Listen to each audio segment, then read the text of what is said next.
അല്ല, ഞാൻ ചോദിക്കുന്നത് മാർക്സിസ്റ്റ് പാർട്ടിയും കോൺഗ്രസ് പാർട്ടിയും മോഡി ഗവൺമെൻറ്റിനെതിരെ ശക്തമായ വിമർശനം ഇവിടെ അഴിച്ചുവിട്ടിരിക്കുകയാണ്.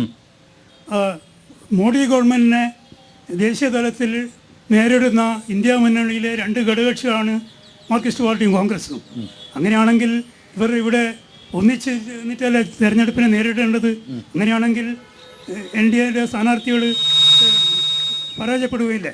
അപ്പോൾ അവർ പരസ്പരം പോരടിച്ചിട്ട് മോദി ഇവരുടെ വോട്ടുകൾ ഭിന്നിച്ചിട്ട് NDA സ്ഥാനാർത്ഥികൾക്ക് എളുപ്പം ജയിക്കാൻ അവസരം ഉണ്ടാക്കി കൊടുക്കില്ല ചെയ്യുന്നത്. യെസ് മാഷെ, എല്ലാ ജനസഭകളിലും ഉയർന്നു നിൽക്കുന്ന ഒരു ചോദ്യമാണിത്. ഇന്ത്യ മുന്നണിയുടെ ഭാഗമാണ് CPM-ഉം കോൺഗ്രസും. നിങ്ങൾ എന്തിനാ കേരളത്തിൽ മാത്രം ഇങ്ങനെ ചേരി തിരിഞ്ഞ് മത്സരിക്കുന്നത് എന്നുള്ളതാണ്. NDA പരാജയപ്പെടുത്തേണ്ട ഒരു ഉത്തരവാദിത്തം കേരളത്തിനില്ല. കാരണം അവർ കേരളത്തിലെ ഏറ്റവും ദുർബലമായ മുന്നണിയാണ്. കഴിഞ്ഞ ലോക്സഭാ തെരഞ്ഞെടുപ്പിൽ അവർക്ക് കിട്ടിയ വോട്ടിൻ്റെ ശതമാനം പിന്നീട് കുറയാനുണ്ടായത്, കൂടുതലല്ല. പിന്നെ സ്വപ്നം കാണാൻ ആർക്കും അവകാശമുണ്ട്. ഞങ്ങൾ ജയിക്കുമെന്ന് പറയുന്നതിലൊന്നും തെറ്റില്ല. കഴിഞ്ഞ നിയമസഭാ തെരഞ്ഞെടുപ്പിൽ 30 സീറ്റുകൾ കേരളത്തിൽ നേടുമെന്ന് പറഞ്ഞിരിക്കുന്നത് BJP-യുടെ സംസ്ഥാന അധ്യക്ഷനാണ്. ഒരാൾ വേണമെങ്കിൽ ഞാൻ മുഖ്യമന്ത്രിയാവാം എന്ന് പറഞ്ഞൊരു സ്ഥാനാർത്ഥി ഒരു ഓഫീസ് തുറന്ന കാര്യം നമ്മൾ പത്രത്തിൽ കണ്ടിട്ടുണ്ട്. അവർക്ക് ആഗ്രഹിക്കുന്ന തെറ്റൊന്നുമില്ല. ഞങ്ങളെ സംബന്ധിച്ച് കേരളത്തിൽ NDA ഒരു പ്രശ്നമേ അല്ല. ബഹുമാനപ്പെട്ട കേരള മുഖ്യമന്ത്രി ഒരു കാര്യം പറഞ്ഞിട്ടുണ്ട്, ഒരൊറ്റ സീറ്റിലും 2ാം സ്ഥാനത്ത് വരാനുള്ള കരുത്ത് NDA-ക്കില്ല.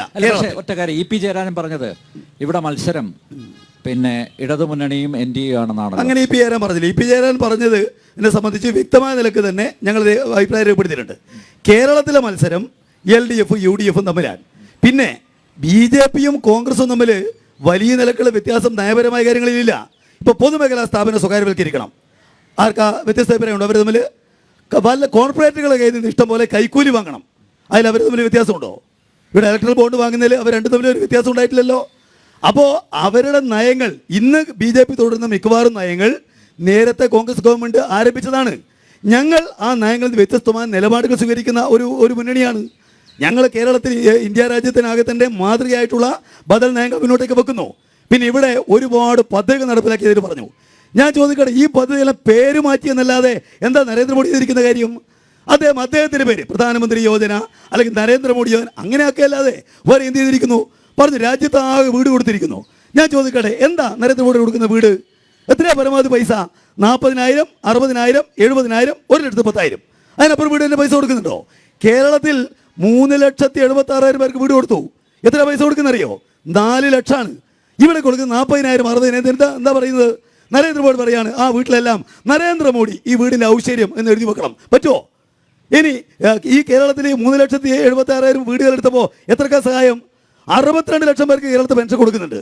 ഇവർ പറയുന്നു പെൻഷൻ ഞങ്ങളാണ് കൊടുക്കുന്നത്. എത്ര കൊടുക്കുന്നത്? 5.88 ലക്ഷം പേർക്കാണ് നിങ്ങളുടെ പെൻഷൻ. പറഞ്ഞോട്ടെ, ഹൈക്കോടതി കഴിഞ്ഞ ദിവസം കൊടുത്തൊരു സത്യവാങ്മൂലം മാഷയുടെ ശ്രദ്ധയപ്പെട്ട് കാണും.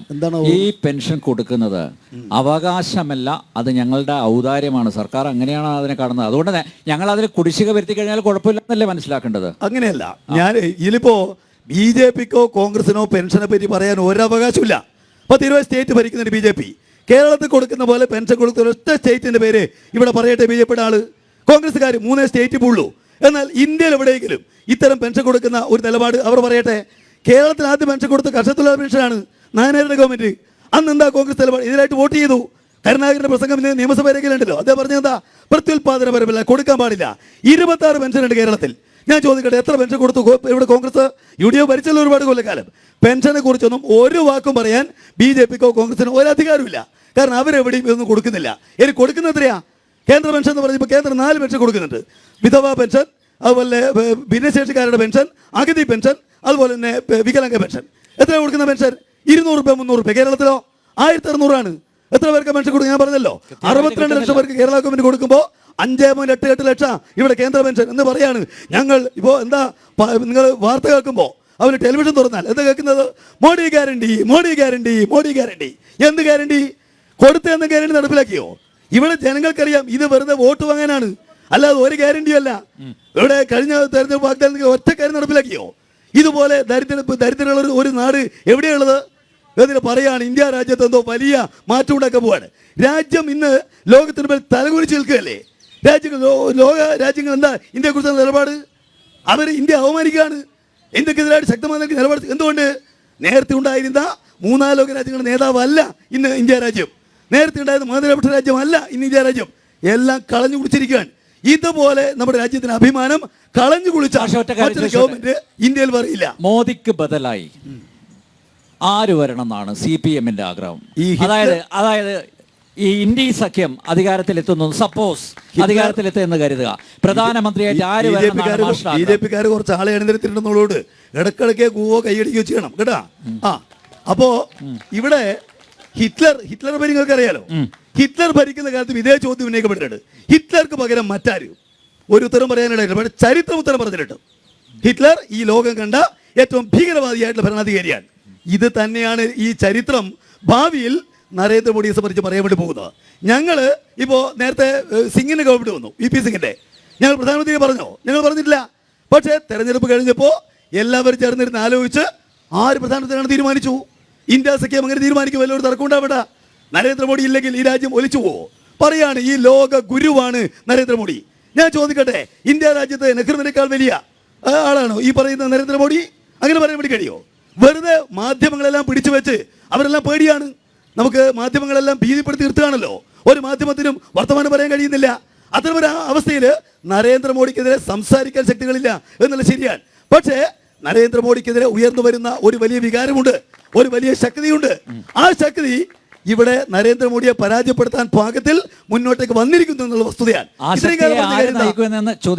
ഇന്ത്യ സഖ്യം അതിന്റെ തർക്കം അല്ല, അതിന്റെ അമരത്താരുണ്ടാവും. മോദിക്ക് പകരം അതാണ് നിങ്ങളുടെ ധാരണ ഒരാളെ വെച്ചുകൊണ്ടാണ് തെരഞ്ഞെടുപ്പ് നേരിടുന്നതാണ്. ഞങ്ങൾ അങ്ങനെയല്ല വിചാരിക്കുന്നത്. ഇവിടെ നേതാവിനെ ആദ്യം കാണിച്ച് തെരഞ്ഞെടുപ്പ് നടത്താൻ മാത്രമുള്ള കഴിവേ നരേന്ദ്രമോദിക്കുള്ളൂ, BJP-ക്കുള്ളൂ. ഞങ്ങൾക്ക് അങ്ങനെയല്ല. ഒരുപാട് നേതാക്കന്മാരെ പറയാൻ വേണ്ടി കഴിയും. എന്താ സീതാറാം വെച്ച് പ്രധാനമന്ത്രിയാൻ പറ്റില്ലേ? ഇവിടെ ഖാർഗെക്ക് പ്രധാനമന്ത്രിയാൻ പറ്റില്ലേ? അദ്ദേഹത്തെ കേരളത്തിൽ മത്സരിച്ചൂടെ? രാജ്യസഭയിൽ മത്സരിച്ചൂടെ? അതാണ് ഇവിടെ നരേന്ദ്രമോദിയെ കാണിച്ചുകൊണ്ടാണ് നിങ്ങൾ തെരഞ്ഞെടുപ്പ് മത്സരിക്കുന്നത്. ഞങ്ങള് ഇന്ത്യ സഖ്യം ഒരു നേതാവിനെ ഞങ്ങൾ ഇപ്പൊ ചൂണ്ടിക്കാട്ടുന്നില്ല. പക്ഷേ ഒരു നേതാവിനൊന്നും ഒരു പ്രയാസം ഉണ്ടാവില്ല. നേരത്തെ ഇന്ദിരാഗാന്ധി ഗവൺമെന്റ് പരാജയപ്പെടുമ്പോ നേതാവുണ്ടായിരുന്നു ആദ്യം. പക്ഷേ പ്രധാനമന്ത്രി വന്നല്ലോ. VP സിംഗിന്റെ ഗവൺമെന്റ് വരുമ്പോ VP സിംഗിനെ ചൂണ്ടിക്കാണിച്ചു ആദ്യം ഇല്ല. പക്ഷെ അദ്ദേഹം പ്രധാനമന്ത്രിയായിട്ട് വന്നു. അതൊന്നും ഒരു മുഖ്യമായ വിഷയമല്ല. ഒരു ഇന്ത്യ മുന്നണിക്ക് ഭൂരിപക്ഷം കിട്ടിയാൽ ഞങ്ങൾ ഒരു വട്ടമേശയ്ക്ക് ചുറ്റും ഇരുന്ന് ആര് പ്രധാനമന്ത്രിയാവണം, ആരെല്ലാം മന്ത്രിമാരാവണം തീരുമാനിക്കും.